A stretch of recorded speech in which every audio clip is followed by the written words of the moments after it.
It's funny what people think.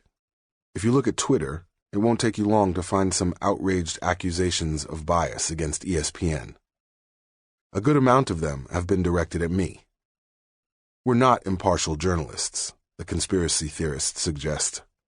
We pick and choose certain leagues, teams, and players to support.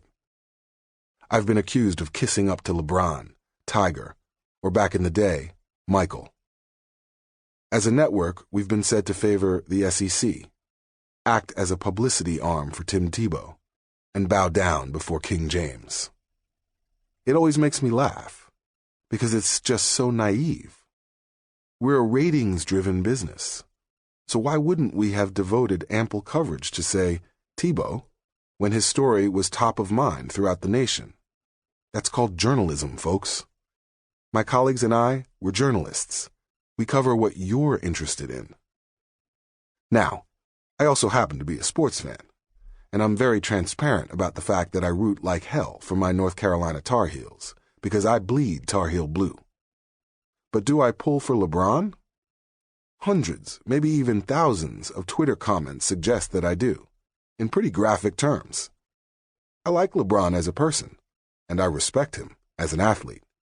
But the fact is, James's teams the past few years have been the pulse of the NBA, and that's why he has received so much attention from us. During the 2013 NBA Finals, I took some heat on Twitter after the San Antonio Spurs beat the Heat by 36 points in Game 3. I tweeted, "San Antonio fans in downtown, your team won Game 3. They did not win the title. Stop honking horns, driving slow, and yelling out cars. Go home." Man, Twitter blew up. You would have thought I'd nominated LeBron for sainthood. The irony is that those in the Twitterverse who were accusing me of bias then were kind of right a year later. When I decided to write this book, I committed to keeping it real with you. So it's confession time. During the 2014 NBA Finals, I violated the journalist's code of objectivity. I was rooting for someone to win, and I was pulling harder for that outcome than I ever have. But it wasn't the Heat I was cheering for with all my might. After the Spurs took Game 1, I wanted them to win the title, and I wanted it desperately.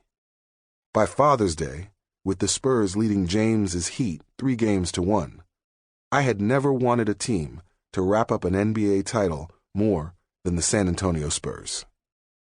But that had little to do with being a sports fan, and even less to do with basketball. "Watch how the ball doesn't stick," I said. "What do you mean, doesn't stick?" Sydney asked. "It never stops in one place. They use the whole court," I said. It was that pivotal Game 5, and we were courtside. I was showing Sydney what I love about the way Greg Popovich's San Antonio Spurs play the game. It's art, watching these guys play basketball. Sydney isn't a diehard basketball fan, and she tends to keep her emotions inside, unlike her old man. Oh, she was interested, but she wasn't consumed by the experience. Again, unlike her old man. To be sitting there with my baby girl on Father's Day, watching a championship happen, and to host the post-game trophy presentation, with Sydney standing just a couple of feet from the podium, it was suddenly too much. This, I said to myself, this is what I live for. I found myself choking up. I was moved by a confluence of factors: Father's Day, Sydney's smiling presence, and the fact that I was about to show off for my daughter. She was about to see her dad do what he does better than anyone on the planet. Go ahead and alert the ego police. I know I sound less than humble. A lot of times on the SportsCenter set, I blurt out, "I love my job." Often, I look at my colleagues and say, "Can you believe we get paid to do this?"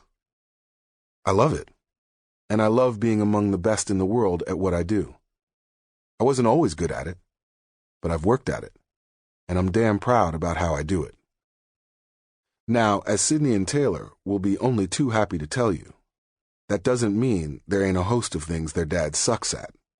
But if there's one thing I know I can do, it's the live interview. I'm maniacal about it.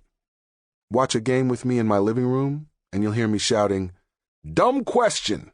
at the TV, when a microphone is put in an athlete's face just after he or she has come off the field of play. It's one thing ESPN does better than most networks, because we think deeply about the kinds of questions that can elicit memorable and insightful post-game moments.